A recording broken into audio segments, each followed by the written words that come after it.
Eh bien salut tout le monde, c'est Phantom Force 9. On se retrouve aujourd'hui pour l'Inside Infinite de février. Et bien sûr de Halo Infinite. Voilà.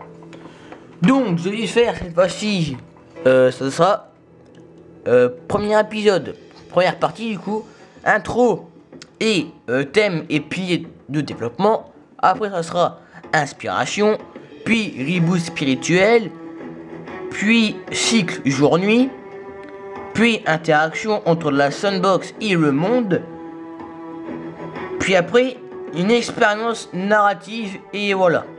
Donc ce sera en plusieurs parties, voilà. Donc l'article a été publié par Alcorax, voilà. Quelqu'un.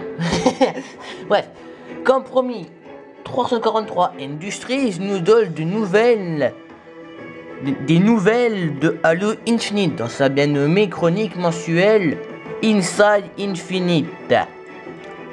Et donne aujourd'hui la part belle aux environnements au travers desquels vous voyagerez pendant la campagne du jeu. Voilà.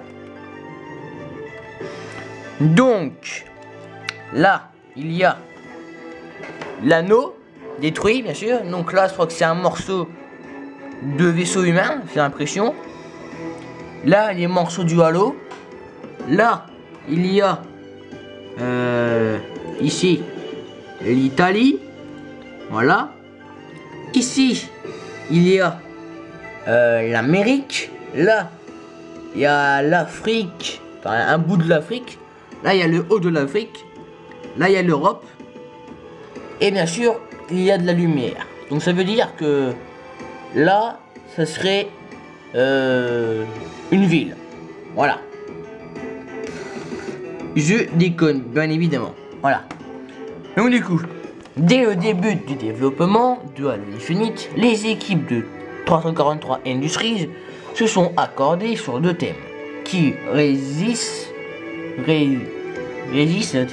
exactement l'intégralité du travail visuel réalisé sur le titre.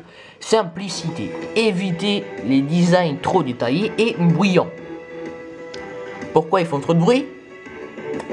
Bah c'est lui, ok. De Halo 5 Guardians et Héritage. Permettre aux joueurs de revivre un jeu qu'ils ont adoré, Halo Combat Evolve.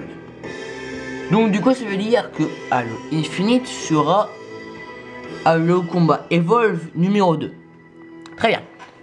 Bien sûr ça c'est rajouté, hein. Voilà. Mais avec des graphiques modernes. Voilà. Donc c'est bien, ça sera Halo Infinite sera renommé Combat Evolve. Je rigole.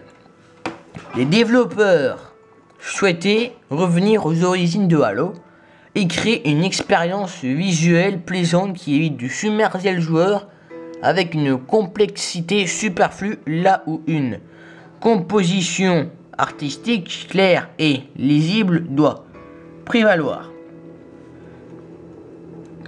L'objectif sera de proposer un monde magnifique sans pour autant tout parier sur le photoréalisme. À ces deux thèmes visuels se sont adjoints trois filtres sur lesquels l'équipe en charge du gameplay s'est reposée pour décider d'implémenter ou pas les fonctionnalités Super Soldat, axé sur l'histoire et reboot spirituel. Nous y reviendrons dans le reste de cet article. Voilà.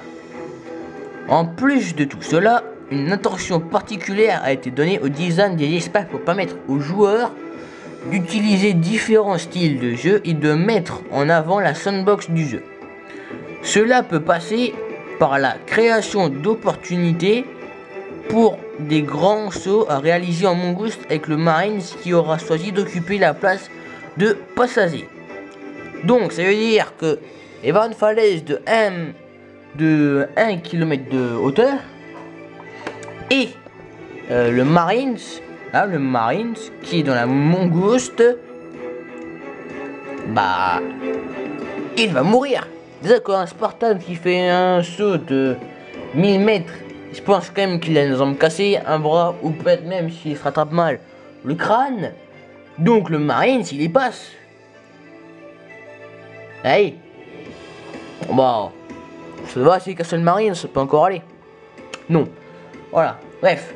La mise en place des scénarios permettant de mettre clairement en avant certaines combinaisons d'armes, d'utiliser de la manière la plus satisfaisante possible certains équipements et de ressortir d'un affrontement avec un grand sourire suite à un lancer de bobine à fusion particulièrement bien placé, comme dans la démonstration de Halo Infinite lors de juillet 2020, je sais plus quand. Voilà. Donc c'est tout pour l'instant. Et la prochaine vidéo, ça sera sur l'inspiration. Voilà. Allez, à plus tout le monde. C'était Phantom Force 9. Et on va finir sur cette image du Halo.